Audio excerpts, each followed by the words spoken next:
வணக்கம் அன்பர்களே. இந்த நாளில் அந்த நாள். ஆம், வரலாற்றின் வழித்தடங்களில் கடந்த 2000 ஆண்டுகளாக ஒவ்வொரு நாளும் உலகம் முழுவதும் நடந்தேறிய முக்கிய நிகழ்வுகளை நாள் வாரியாக நல்ல பல தகவல்களை தொகுத்து காணொளி மூலம் பகிர்வதில் மகிழ்ச்சி.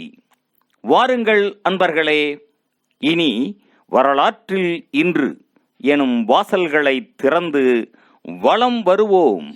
வரலாற்றில் இன்று ஜூலை 31ஆம் தேதியில் நடைபெற்ற முக்கியமான வரலாற்று நிகழ்வுகள். கிமு 30ஆம் ஆண்டில் அலெக்சாந்திரியா சமரில் மார்க் ஆண்டனியின் படைகள் ஒக்டாவியனின் படைகளை வென்றன. ஆனாலும் அந்தோனியின் பெரும்பாலான படையினர் அவனை விட்டு விலகியதால் அந்தோனி அடுத்த நாள் தற்கொலை செய்து கொண்டார்.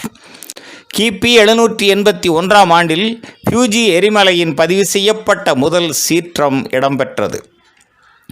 1498ஆம் ஆண்டில் தனது 3வது பயணத்தின் போது கிறிஸ்டோபர் கொலம்பஸ் டிரினிடாட் தீவை அடைந்தார். இவரே இத்தீவை அடைந்த முதலாவது ஐரோப்பியர் ஆவார்.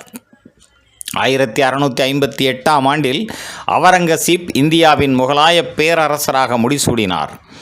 1715ஆம் ஆண்டில் கியூபா ஹவானாவிலிருந்து ஸ்பானியா திரும்பிக் கொண்டிருந்த 12 ஸ்பானிய புதையல் கப்பல்களில் 11 கப்பல்கள் புளோரிடா கரையில் மூழ்கின. 1805ஆம் ஆண்டில் ஆங்கிலேயருக்கு எதிரான விடுதலை போராட்டத்தில் தமிழ்நாட்டின் தீரன் சின்னமலை பிரித்தானியரால் தூக்கிலிடப்பட்டார். 1932ஆம் ஆண்டில் ஜெர்மனியில் இடம்பெற்ற பொதுத் தேர்தல்களில் நாஜி கட்சி 38% வாக்குகளை பெற்று வெற்றி பெற்றது. 1938ஆம் ஆண்டில் பெர்சபோலிஸ் நகரில் அகாமனீசிய பேரரசர் முதலாம் டேரியஸின் தங்கம் மற்றும் வெள்ளி தட்டுக்களை தொல்லியலாளர்கள் கண்டுபிடித்தனர். 1941ஆம் ஆண்டில் 2ஆம் உலகப் போரில் சிமோலென்ஸ்க் சண்டை முடிவுக்கு வந்தது. ஜெர்மனி 3 லட்சம் சோவியத் செஞ்சேனை படையினரை போர்க்கைதிகளாக பிடித்தனர்.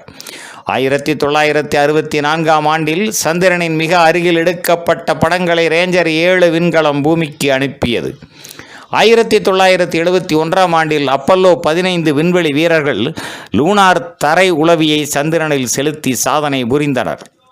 1973ஆம் ஆண்டில் அமெரிக்காவின் டெல்டா ஏர்லைன்ஸ் ஜெட் விமானம் ஒன்று மசாசூசெட்ஸ் பாஸ்டன் விமான நிலையத்தில் மோதியதில் 89 பேர் உயிர் இழந்தனர். 1987ஆம் ஆண்டில் ஆல்பர்டா மாநிலத்தில் எட்மண்டன் நகரில் இடம்பெற்ற சூறாவளியில் சிக்கி 27 பேர் உயிர் இழந்தனர். 1988ஆம் ஆண்டில் மலேசியா பட்டர்போர்ட் நகரில் பாலம் உடைந்து வீழ்ந்ததில் 32 பேர் உயிர் இழந்து 1600 பேர் காயமடைந்தனர். 1992ஆம் ஆண்டில் நேபாள தலைநகர் காட்மாண்டில் தாய்லாந்து விமானம் ஒன்று மலையில் மோதியதில் அதில் பயணம் செய்த அனைத்து 113 பேரும் உயிர் இழந்தனர். 2006ஆம் ஆண்டில் பிடெல் காஸ்ட்ரோ தனது அதிகாரத்தை தனது சகோதரர் ராவுல் காஸ்ட்ரோவிடம் ஒப்படைத்தார். 2006ஆம் ஆண்டில் ஈழப்போரில் திரிகோணமலையில் இடம்பெற்ற கிளைமோர் தாக்குதலில் 19 இராணுவத்தினர் கொல்லப்பட்டனர்.